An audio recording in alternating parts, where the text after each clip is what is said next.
What's up guys, and welcome to the channel. It's Joanna here, founder and CEO of Outsole. So today I wanted to chat through my experience so far with the Hoka Mach 5. I've had this for a few months now. I first picked it up in July and has about 150 miles on it. So today I specifically wanted to examine how the durability has been through those first 150 miles, because with the Hoka Mach 5 and with the lack of it having an outsole, that's one of the main topics that we see talked about a lot on this channel and on other running spaces online. It's how is this gonna hold up over the long term? So today I'm gonna walk you through my experience with it and how it's holding up in terms of durability.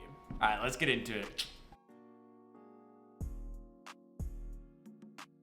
Alright, so as you can see here, this is looking pretty new. The upper is still extremely intact. It almost looks fresh out of the box, and there's not a lot of wear and tear on the color of the foam either. But let's get straight into it. This is where we're gonna see the most wear back here. So you can see on this outside area of the heel, it's completely flat. Now, I'll throw up a picture of what this is supposed to look like, or what it looked like when it was fresh out of the box. And you'll see that a lot of the traction's gone. If we look in the middle of the shoe, you can see some more of this traction as well. We still have the complete logo in the middle of the shoe, but it's really here on the back area where it's scuffed. Now, I should acknowledge that this is also due to my wear pattern. I do scuff my heels a lot.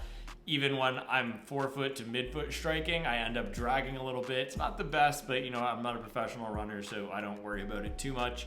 But yeah, that's where we're gonna see the most wear and tear on this back. It's basically completely flat. If we go up to the forefoot, you'll see we're starting to lose some of that tread as well in this toe off zone here. So it's getting pretty flat up at the top. And let's see, through the pad of the foot, it's not too bad. Around this outside area, it's not too bad either. It's really that outside lateral zone where we're seeing the most wear and tear in terms of the outsole durability. I also want to talk a little bit about the foam itself and how that's holding up. Fresh out of the box, this is one of the best first impressions I've ever had on a shoe. It has this dual foam construction where the top layer is this supercritical EVA and the bottom layer is a standard EVA. So the top layer is softer, more responsive, and the bottom layer is firmer, adds some rigidity to the platform. As you can see here, as I try to do the bend test, we're not gonna get a whole lot of bend because the bottom of the shoe is adding some of that rigidity. Now, this still feels really good for most runs.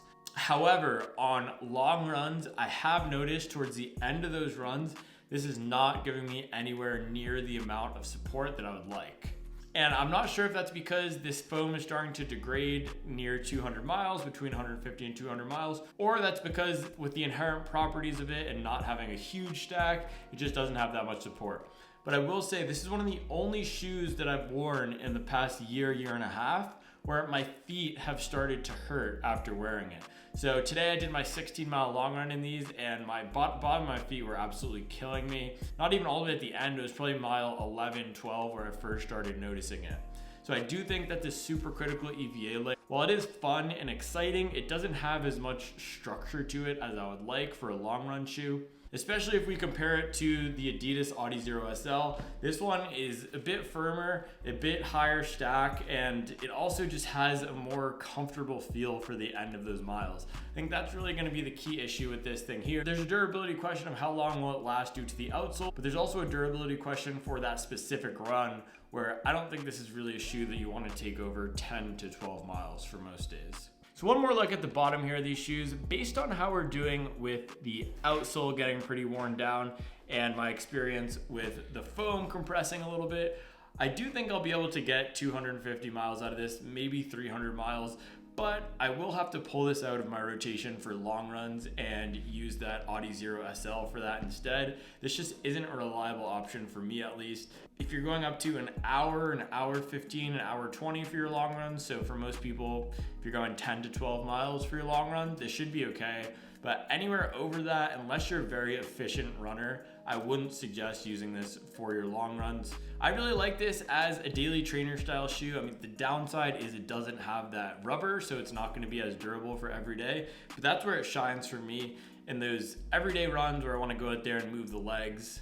Keep it under 90 minutes, 80 minutes, and I think you'll be fine in this. Just for comparison's sake, before we go, if you take a look at the back heel of this Audi Zero SL, this also has a similar number of miles as the Mach 5, and we've basically lost no traction on here. All right guys, so there you have it. That is the 150 mile durability update on the Mach 5. Let me know if you want to see this style video for any of the other shoes that I've been showcasing on this channel. As always, thank you for watching, thank you for liking and subscribing, and I'll make sure to keep you up to date on the latest and greatest in the world of performance running.